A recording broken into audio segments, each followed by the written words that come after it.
توصیف الرحمان صاحب کا ایک چیلنج ہے سنیوں کے لیے، وہ چیلنج ان کا سن لیجیے۔ یہ نبی کے واسطے وسیلے بڑے ضروری ہیں۔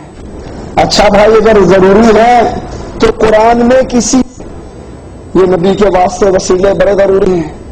اچھا بھائی اگر ضروری ہے تو قرآن میں کسی ایک نبی کی دعا، قرآن میں کسی ایک نبی کی دعا، کسی کے واسطے وسیلے سے ہمیں بھی پڑھا دو۔ رسول اللہ صلی اللہ علیہ وسلم کے کسی ایک صحابی کی دعا رسول اللہ صلی اللہ علیہ وسلم کے واسطے سے ہمیں بھی دکھا دو۔ یہ وسیلے واسطے اگر بہت ضروری ہے تو قرآن میں کسی نبی کی ایک دعا ہمیں دکھا دو، کسی حدیث میں کسی صحابی کی ہمیں وسیلے والی دعا دکھا دو۔ اب دعویٰ تو ایسا کر رہے پورا قرآن سمجھ کے آئے ہیں، پوری حدیثوں کے ذخائر انہوں نے دیکھ ڈالے، کچھ نہیں ملا ان کو۔ مگر مولوی توصیف الرحمان بالکل گلا پھاڑ کے فرما رہے تھے کہ بھائی ایک آیت ہمیں بھی دکھا دو، کوئی حدیث میں ہمیں بھی کسی نبی کا وسیلہ دکھا دو۔ چلو نبی کا، کسی نبی کا نہیں دکھا رہا ہوں میں، نبی اعظم سید المرسلین کا خود وسیلہ لینا بتا رہا ہوں۔ یہ حدیث وہابیوں کی نظر سے نہیں گزری، پتہ نہیں مجھے۔ حالانکہ رسول اللہ صلی اللہ علیہ وسلم کو وسیلے کی ضرورت نہیں، حضور انبیاء کا بھی وسیلہ ہے اور تمام امتوں کا بھی وسیلہ ہے نا؟ مگر نبی نے وسیلہ طلب کیا، کیوں کیا؟ تاکہ ہم امتیوں کو اس سے سبق ملے اور ہمارے لیے تعلیم ہو جائے۔ آئیے کون سی حدیث ہے میں آپ کے سامنے پیش کر رہا ہوں، جو سکین پیج دکھا رہا ہوں۔ یہ کتاب کا نام ہے وفاء الوفا۔ پھر یہ حدیث کن کن کتابوں میں، وہ کتابوں کے حوالے بھی پیش کیے جائیں گے انشاءاللہ۔ وفاء الوفا حضرت امام سمہودی رحمت اللہ علیہ کی، جن کا پورا نام امام نور الدین علی بن احمد سمہودی، متوفا 911 ہجری، 911 میں ان کا انتقال ہوا۔ 911 میں جن کا وصال ہوا تو اس وقت اعلی حضرت پیدا ہوئے تھے نہیں ہوئے تھے نا؟ تو اس کا مطلب یہ وسیلے والا عقیدہ کوئی بریلی کا عقیدہ ہے کہ مسلمانوں کا، کل مسلمانوں کا عقیدہ ہے؟ سب کا عقیدہ ہے، صالحین کا عقیدہ ہے، اور جو صالحین کا عقیدہ ہے وہی بریلی کا عقیدہ ہے۔ لیکن یہ جھوٹ بولتے ہیں یہ سب بریلیوں کی ایجاد ہے۔ ارے پرانی کتابیں دیکھو جناب، یہ وفاء الوفا امام نور الدین علی بن احمد سمہودی رحمت اللہ علیہ کی کتاب، جس کی جلد نمبر 3 صفحہ نمبر اس کا 899 899۔ یہ حدیث بڑی طویل ہے، میں اس حدیث کا تھوڑا پس منظر اوپر کا بتا رہا ہوں، پھر جو انڈر لائن جملے ہیں وہ جملے میں پڑھوں گا اور اس کا ترجمہ پیش کروں گا۔ حدیث پاک کے راوی حضرت انس بن مالک صحابی رسول، حضرت انس کہتے ہیں کہ رسول اللہ کی چچی کا انتقال ہو گیا۔ ابو طالب کی بیوی تھی حضور کی چچی، اور ان کا نام کیا تھا؟ فاطمہ بنت اسد۔ اور حضور کے دادا اور حضور کی والدہ کے وصال کے بعد ابو طالب نے چونکہ حضور کو پالا تھا، چچا کی اور چچی کی پرورش میں آئے، تو چچی حضور سے اتنی محبت کرتی تھی جیسے ایک ماں کرتی ہے۔ تو رسول اللہ اپنی چچی حضرت فاطمہ بنت اسد کو، جو حضرت علی کی ماں تھی، حضرت علی کی والدہ تھی اور حضرت فاطمہ کی ساس تھی، ابو طالب کی بیوی تھی، حضور کی سکی چچی تھی، اتنی محبت کرتے تھے نبی پاک صلی اللہ علیہ وسلم ان سے کہ محبت میں چچی نہیں کہتے تھے بلکہ ماں کہا کرتے تھے، ماں فرمایا کرتے تھے۔ اور ان کا انتقال ہو گیا تو حضور ایسے ہی غمگین ہوئے جیسے کوئی سگی ماں کے انتقال پہ غمگین ہوتا۔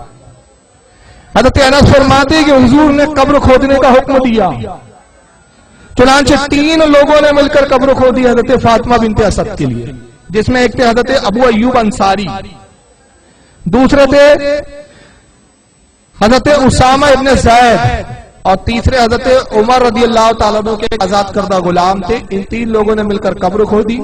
جب قبر کھودی جا چکی تو سرکار قبر میں تشریف لے گئے اور قبر میں لیٹ گئے، اپنے ہاتھ سے پھر کوئی پتھر اور کنکر وغیرہ تھے اس کو صاف کیا۔ کس لیے صاف کر رہے ہیں؟ کہ میری چچی کو جب لٹایا جائے تو ان کو تکلیف نہ ہو۔ حضور اس میں کچھ دیر لیٹے رہے، تو لیٹے کیوں رہے؟ تاکہ تیرے لیٹنے سے قبر میں برکت آ جائے۔ پھر آقا قبر میں کھڑے ہوئے اور صحابہ سے ارشاد فرمایا کہ میری چچی کو میرے حوالے کرو۔ صحابہ اکرام نے حضور صلی اللہ علیہ وسلم کی چچی کو جس طرح میت قبر میں ڈالی جاتی ہے کپڑے کے ذریعے، اس طرح سے دیا۔ حضور نے اپنے دستے مبارک پہ لیا اور بڑی نرمی کے ساتھ اپنی چچی کو قبر میں رکھا۔ حضور کی آنکھوں میں آنسو تھے۔ سرکار قبر کے باہر تشریف لائے، پھر اپنے ہاتھوں کو اٹھایا اور یہ دعا فرمائی۔ اب وہ دعا آپ کو مانیٹر پہ دکھیں گے، دکھائیے ذرا، اب ریڈ پین میں جو نشان لگا ہے وہی میں حصہ پڑھ رہا ہوں جو دعا کا حصہ. ثم قال، اور پھر حضور نے یہ دعا فرمائی. کیا دعا کی؟ اللہ الذی یحیی و یمیت وہو حی لا یموت. العرض کیا ہے رب کائنات، بے شک تو ہی زندہ ہے، اللہ ہی زندگی اور موت دیتا ہے، اللہ ہی زندگی کا عطا کرنے والا، اللہ ہی موت کو عطا کرتا ہے، اور وہ زندہ ہے، اسے موت نہیں. سب کو موت ہے لیکن اللہ کو موت نہیں ہے. اے رب کائنات تجھے موت نہیں ہے، تو ہی زندگی عطا کرتا ہے، تو ہی موت دیتا ہے. اغفر لے امی فاطمہ بنت اسد، اے پروردگار میری ماں فاطمہ بنت اسد کی بخشش فرما. ماں کہا اپنی چچی کو یہاں، اے پروردگار میری ماں فاطمہ بنت اسد کی بخشش فرما. اب کیسے فرما؟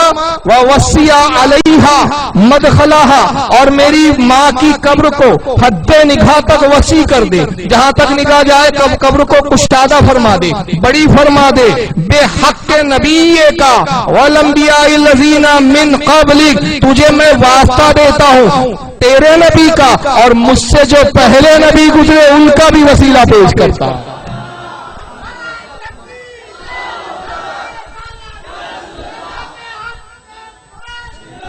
یہاں رسول خود وسیلہ پیش کر رہے ہیں، میرا بھی وسیلہ اور مجھ سے جو پہلے انبیاء گزرے ان کا بھی وسیلہ. فَإِنَّكَ أَرْحَمُ الرَّاحِمِينَ، اے پروردگار بے شک تو ہی سب سے بڑھ کر رحم فرمانے والا ہے.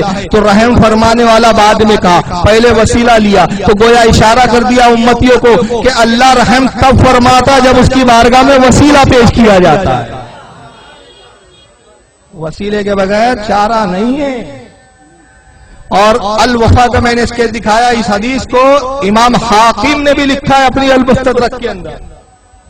اس کو امام ابن حبان نے بھی اپنی صحیح کے اندر لایا. یہ وہ ساری کتابیں جو وہابی صرف سینے پہ ہاتھ باندھنے کے لیے استعمال کرتے ہیں، ان کتابوں کا آمین زور سے بولنا ہو تو صحیح ابن حبان نظر آتی ہے، حاکم المستدرک کتابیں دکھتی ہے ان کو.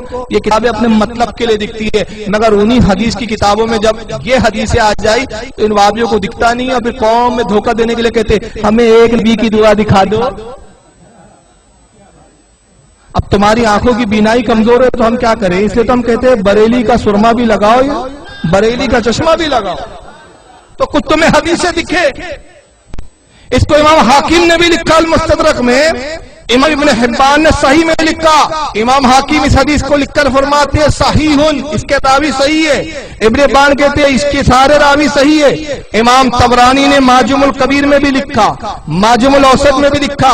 اور امام ابن حبان فرماتے ہیں کہ اس حدیث کا جو ایک راوی ہے جس کا نام ہے روح بن صالح، اس راوی کے علاوہ وہ ثقہ ہے، سچا راوی ہے. امام حاکم نے کہا وہ بھی سچا راوی ہے، صرف اس کو چھوڑ کر باقی جتنے راوی ہے سب صحیح بخاری کے راوی ہیں. اس کے راوی بھی کیسے ہیں؟